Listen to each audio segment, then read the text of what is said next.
signs on this Durban beach once read, "Reserved for the sole use of members of the white race group."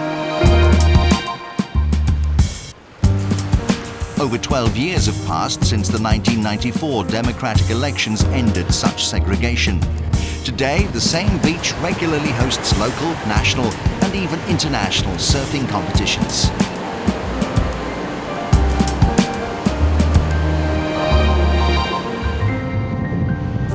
Events like the Kwazulu-Natal Junior Trials, a provincial tournament open to surfers of all races, most of whom have no living memory of minority white rule.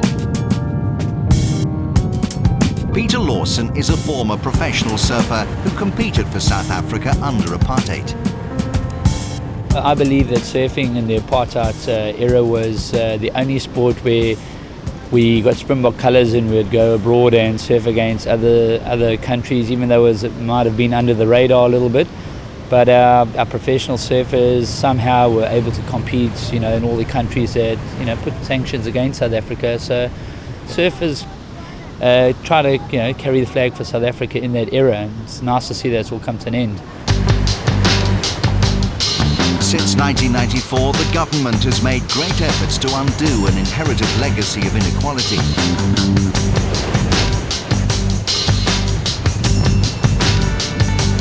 In 1999, the South African Sports Commission, or SASC, was formed.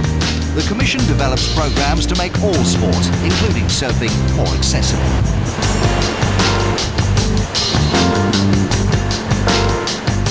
Part of its budget comes from the Treasury, with additional funds raised through licensing the Springbok and Protea national colours.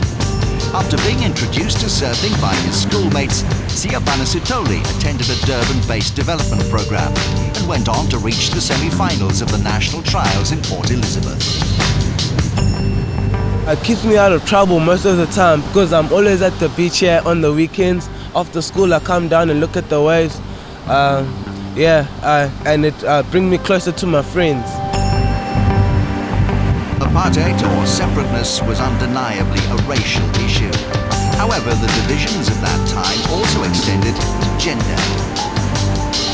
Keen to profit from a previously neglected demographic, surfwear brands have recently sponsored competitions designed specifically to increase female participation in the sport. There are more girls starting to surf now, so that's really good. And normally people will just say that it's normally a boy sport, but it's not really. Girls and boys can do it. And there's much more Indians and blacks trying to start now, so it's fun. Bruce Rudling is one of the founding members of Localism Surf Club.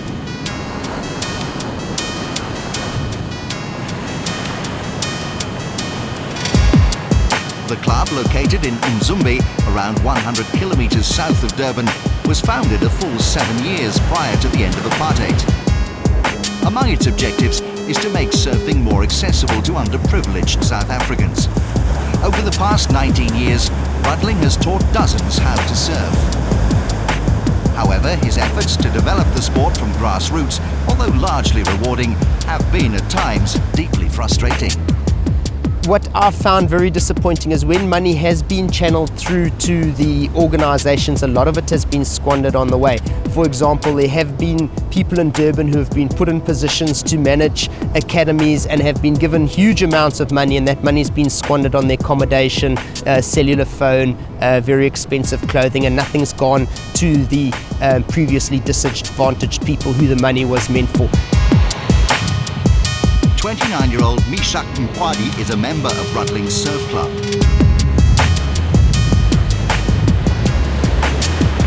He started surfing in 1994, and although he's shown promise at local events, in competitive surfing, as with any sport, it's sensible to have other skills to fall back on. In 2001, he obtained his life-saving qualifications, and now he's employed by the local municipality to patrol the coast south of Durban. Today, the opportunity is there for anyone, regardless of race, to learn how to surf in South Africa. In the past, this wasn't generally the case, but after the 1994 elections, things became much better. I think if the government makes sure that the development money earmarked for surfing reaches the grassroots of the sport, then the standard will only improve.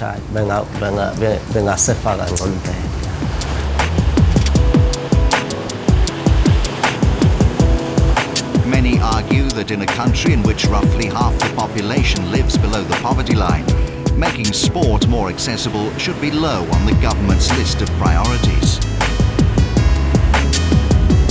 However, for people like Bruce Rudling, surfing does have a role to play in the new South Africa, the Rainbow Nation. Well, I think it's the sport itself, you know, the camaraderie of the sport itself lends itself to reconciliation. So, and I think that also the thrill and the excitement of wave riding, I think to anyone is an experience.